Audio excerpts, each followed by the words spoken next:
पूरा देश इस वक्त राममय हुआ है।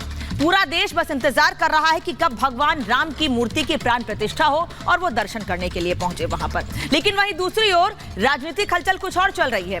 दरअसल विपक्षी गठबंधन ये इस उलटफेर में है, इसमें उलझा हुआ है कि आखिर चुनाव प्रचार शुरू करे तो करे कैसे, सीट एक दूसरे को दे तो दे कैसे, संयोजक बनाए तो बनाए किसको, और पीएम फेस बनेगा तो बनेगा कौन। वहीं दूसरी ओर प्रधानमंत्री नरेंद्र मोदी लगातार एक के बाद एक चुनाव प्रचार कर रहे हैं। कैंपेन वीक इसलिए क्योंकि राजस्थान प्रधानमंत्री इस वक्त हैं, उसके बाद गुजरात जाएंगे, महाराष्ट्र जाएंगे, और इसी तरह से प्रधानमंत्री अपनी हैट्रिक यानी अपनी जीत को सुनिश्चित करने की तैयारी कर रहे हैं। बल्कि वो कह रहे हैं कि जनता की मोहर लग चुकी है, इस बात की गारंटी है कि हमारी ही सरकार बनेगी। लेकिन विपक्ष जिसने इतना बड़ा गठबंधन बनाया है वो अभी उलझे हुए हैं कि आखिर सीट किसको कितनी दी जाए, इस पर ही चर्चा अभी तक नहीं हो सकी है। इसीलिए हम कह रहे हैं कि मैदान जंग में मोदी हैं। क्यों है? क्योंकि 24 में हैट्रिक लगाने उतरे हैं प्रधानमंत्री मोदी और लगातार चुनाव प्रचार कर रहे हैं। 7 दिनों में 99 सीटों का इंतजाम किया। 99 मतलब राजस्थान, गुजरात और महाराष्ट्र की सभी सीटें मिला ले तो होती हैं 99 सीटें।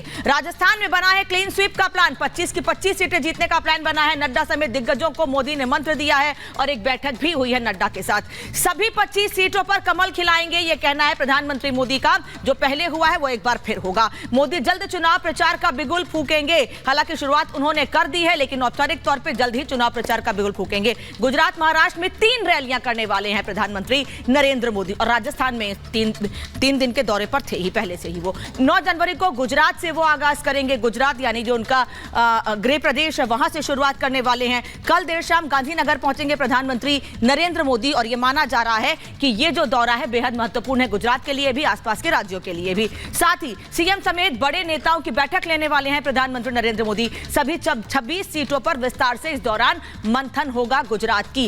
3-3 सीटों के क्लस्टर बनाकर इस पर काम किया जाएगा। फिर महाराष्ट्र भी जाएंगे प्रधानमंत्री, गुजरात से सीधे महाराष्ट्र जाएंगे और वहां पर भी कई बैठकों का कार्यक्रम है, जिसमें एनडीए को 48 सीटें जिताने की हुंकार भरेंगे प्रधानमंत्री।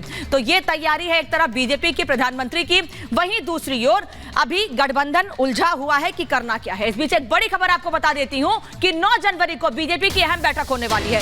गुजरात में बीजेपी की अहम बैठक होगी। बैठक में लोकसभा चुनाव पर चर्चा होगी और वहीं दिल्ली में भी बातचीत होगी। पार्टी अध्यक्ष जेपी नड्डा बैठक की अध्यक्षता करेंगे। एक तरफ प्रधानमंत्री गुजरात जाएंगे, गुजरात में मुख्यमंत्री के साथ बातचीत करेंगे, वहीं दूसरी ओर दिल्ली में जेपी नड्डा के साथ भी बातचीत करेंगे प्रधानमंत्री।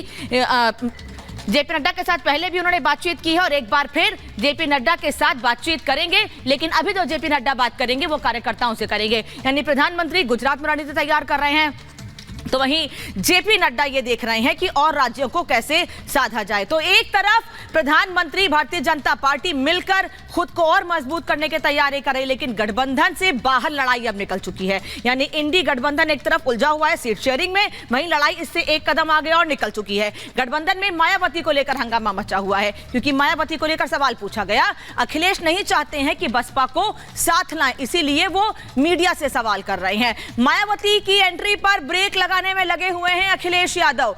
आगे की गारंटी कौन देगा? अखिलेश ये कह रहे हैं, जब उनसे सवाल पूछा गया तो कह रहे हैं मायावती आ जाएंगी गठबंधन में, तो आगे की गारंटी क्या आप देंगे? कौन देगा? चुनाव बाद गठबंधन छोड़ने का तंज कसा है कि चुनाव हो जाएगा तो गठबंधन से वो अलग हो जाएंगी। मायावती का अखिलेश पर पलटवार। एक तरफ अखिलेश यादव ने मायावती को लेकर सवाल किया तो मायावती ने भी पलटवार करने में देर नहीं की।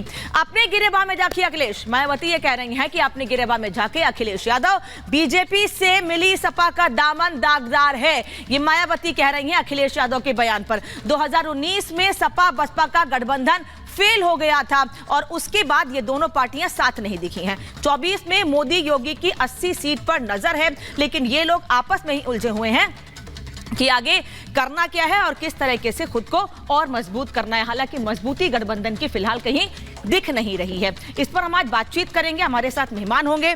मैं मेहमानों का आपसे परिचय करा दूं। मेरे साथ अजय आलोक हैं, बीजेपी के प्रवक्ता। अवनिजेश अवस्थी, राजनीतिक विश्लेषक, मेरे साथ जुड़ेंगे। अंकित शर्मा जुड़ेंगे, राजनीतिक विश्लेषक। मलूक नगर बसपा सांसद मेरे साथ होंगे। अनुराग भदौरिया होंगे, सपा प्रवक्ता, और विजय कौशिक होंगे, कांग्रेस के नेता। आप सभी लोगों का बहुत बहुत स्वागत है। लेकिन एक रिपोर्ट देखिए कि क्या रणनीति है गठबंधन की और बीजेपी कितनी तैयार है।